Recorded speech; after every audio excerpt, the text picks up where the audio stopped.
¿Qué pasó del 11 de octubre al 17 de octubre en el Perú? Mi nombre es Junior Anicama y te cuento que renuncia Rafael López Aliaga como alcalde de Lima. El pasado 13 de octubre, el hasta ese entonces alcalde de Lima, Rafael López Aliaga, realiza un evento para presentar los avances de la construcción del nuevo bypass Las Torres en Lurigancho, Chosica. Dentro de este evento, pasada las 3:30 de la tarde, presentó su carta de renuncia el alcalde, donde se leyó lo siguiente: comunico mi renuncia al cargo de alcalde para postular como precandidato en las próximas elecciones primarias del partido político Renovación Popular, del cual soy afiliado en el marco de los procesos electorales de las elecciones generales 2026. Cabe precisar, y como era de esperarse, su carta de renuncia la presentó el último día dentro del marco del cronograma electoral del Jurado Nacional de Elecciones. Dato curioso sobre el actual candidato a la presidencia: en la campaña del 2022, cuando postulaba como alcalde de Lima, en una entrevista a Cuarto Poder, Rafael López Aliaga dice que no renunciará a su cargo como alcalde.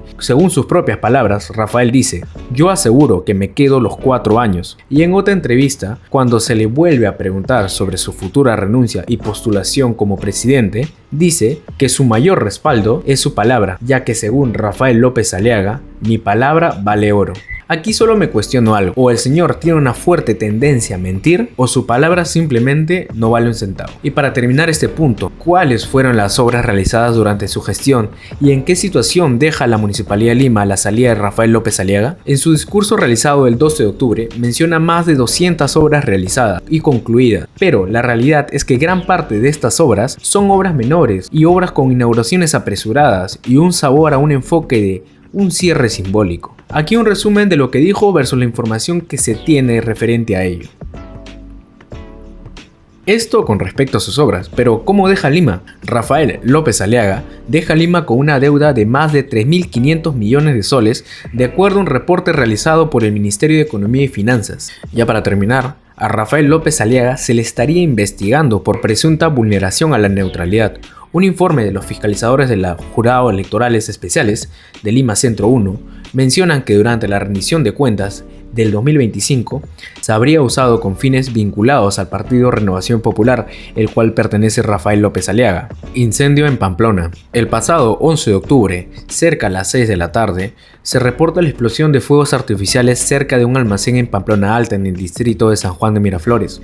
El incendio se propagó rápidamente, afectando áreas de más de 1000 metros cuadrados. Según los bomberos, este siniestro fue de categoría 3. Alrededor de las 9 de la noche llega el actual presidente José Gerí, junto al alcalde de San Juan de Miraflores, Delia Castro, la congresista Ana Segarra y el comandante de la Policía Nacional del Perú, Óscar Arriola. Una de las primeras declaraciones del presidente fue: queremos dejar claro que la voluntad del gobierno es resolver los problemas.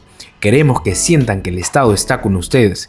Si alguna vez cometimos errores, los queremos cambiar. Pero no pasó mucho para que las malas noticias llegaran. Al día siguiente, el actual alcalde de Lima, Renzo Reyardo, anunció el posible desalojo de los afectados por el incendio. Según informó el alcalde, el terreno donde estaban estas viviendas eran propiedad del Ministerio de Educación. Ante estas declaraciones, los damnificados optaron por quedarse a dormir en los escombros del siniestro, por temor a ser desalojados. Una de las vecinas damnificadas, en un reporte de Frecuencia Latina, dice: ahí tengo a mi hija, están con ese dolor de esa pérdida. Ahorita dice que viene el tractor para que les demuelan todo y quieren desalojarla. Prácticamente quieren dejarla en la calle, donde parece algo terrible y doloroso. Nuevas noticias sobre Gerí. A fines del 2022 e inicio del 2023 se cometieron masacres, como la masacre de Ayacucho, la masacre Juliaca, que dejó un saldo de 50 muertos confirmados y más de 1000 heridos según el informe del Ministerio Público. Ante estas ejecuciones extrajudiciales, se presentó una denuncia constitucional contra la expresidenta Dina Boluarte y varios ministros.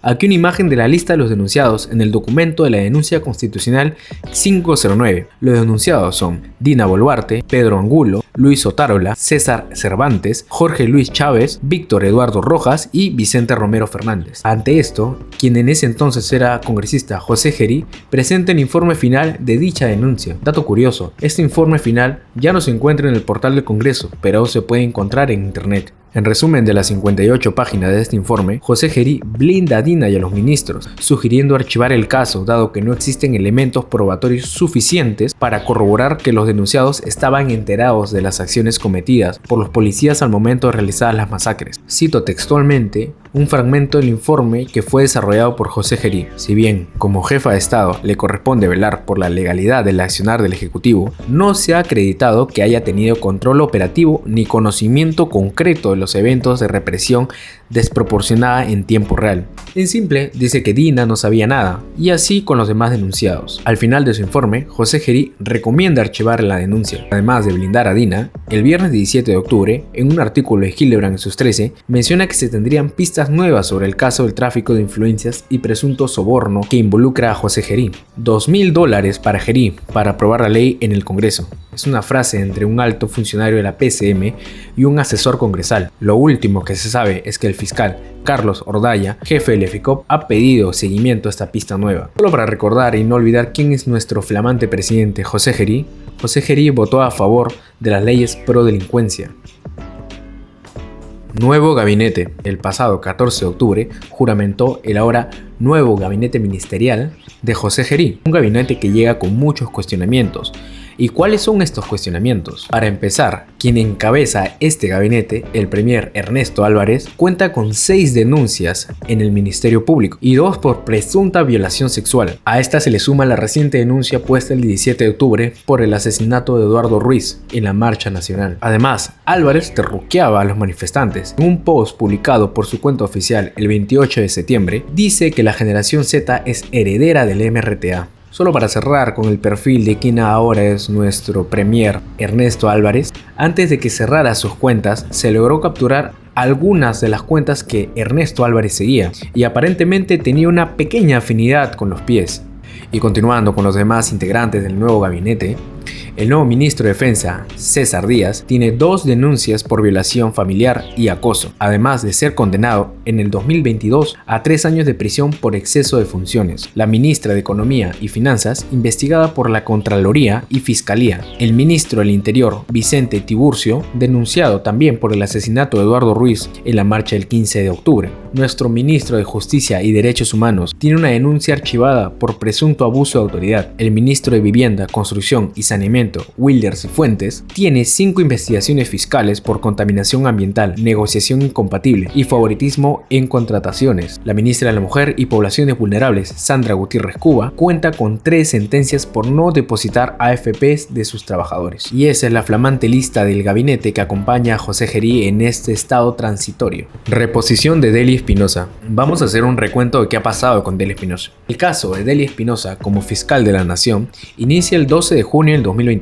La Junta Nacional de Justicia emite una resolución, la resolución numeral 231-2025-JNJ, la cual anula la destitución de Patricia Benavides, quien fue suspendida en el 2023 por presunta corrupción, y ordena su reposición como fiscal suprema y fiscal de la Nación. Espinosa, quien fue designada en febrero por Junta de Fiscales Supremos en el acuerdo numeral 6579-2024 y la resolución numeral 058-2024-MP-FN-JFS, no acata, alegando violación a la autonomía del Ministerio Público. A fines de junio, el Tribunal Constitucional suspende provisionalmente la reposición de Benavides y la Corte Suprema revoca esta suspensión.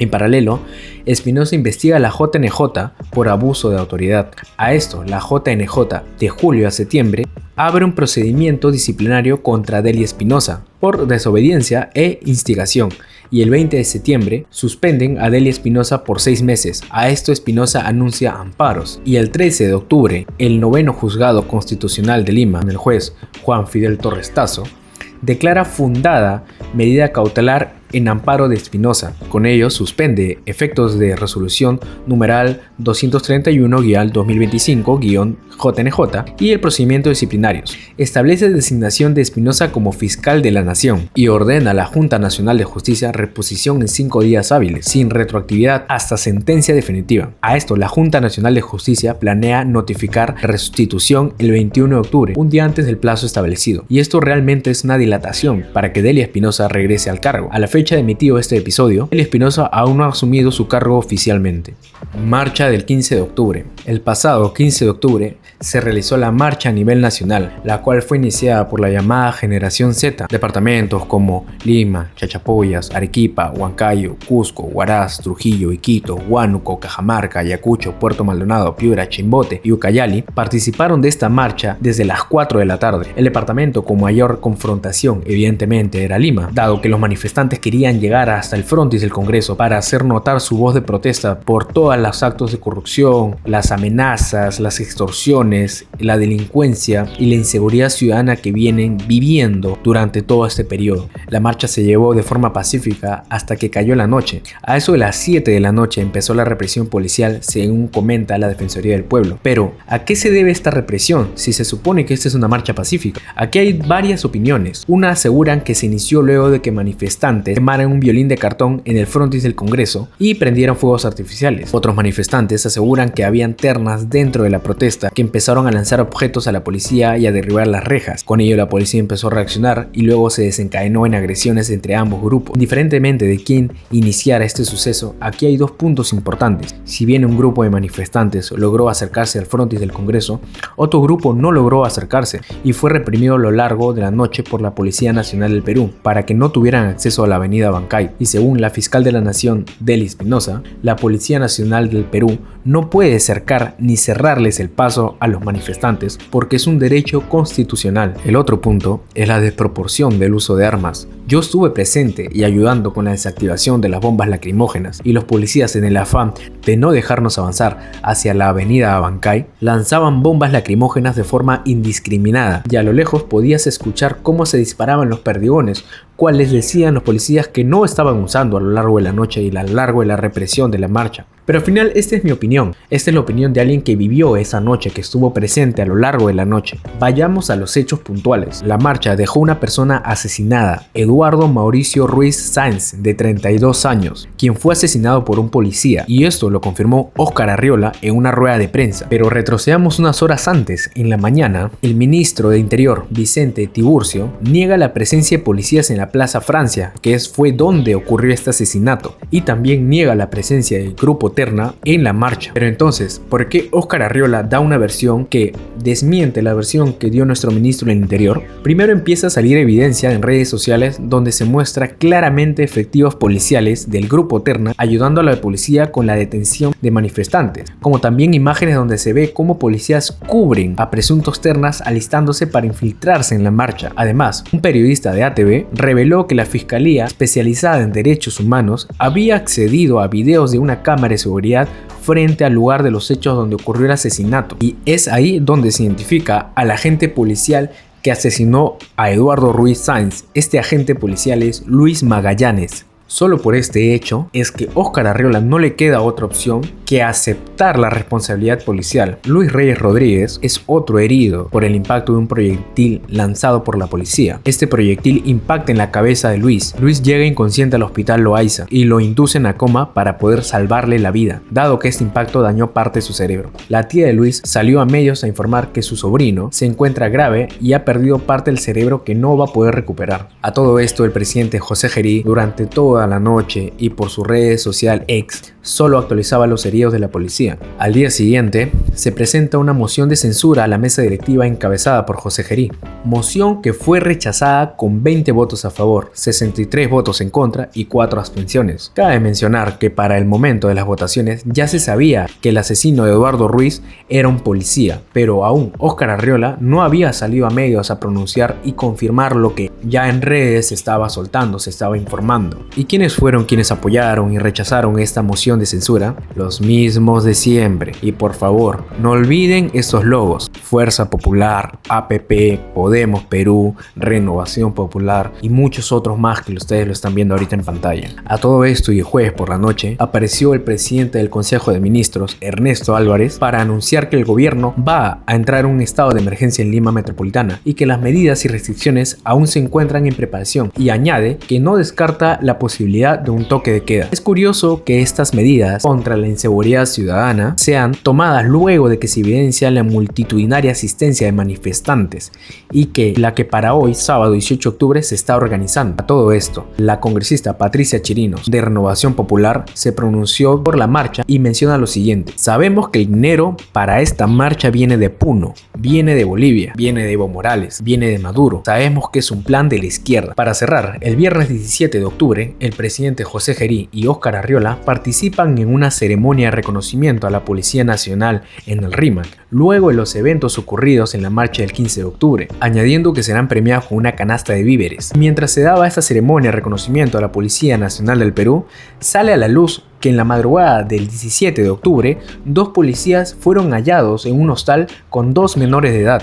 Proyecto de ley pro extorsión. Ya para cerrar con este resumen informativo de lo que ha pasado a lo largo de la semana, el pasado 16 de octubre, el congresista Luis Cordero John Tai, antifujimorista y ahora perteneciente a Alianza por el Progreso, presenta un proyecto de ley que en simple quiere que las extorsiones se deduzcan del impuesto a la renta con una declaración jurada. Es decir, el pago de los cupos podría ser legalizado como deducción del impuesto a la renta. Esto es el colmo. En vez de hacer proyectos e iniciativas que ayuden a combatir la delincuencia, el crimen organizado, que ayuden a combatir las extorsiones, dicen, bueno, si no podemos contra ellos, nos unimos. ¿Y cómo nos unimos? Pues al menos reducimos el costo económico que representa que las empresas paguen cupos, paguen extorsiones y puedan ellos ponerlas como un egreso más.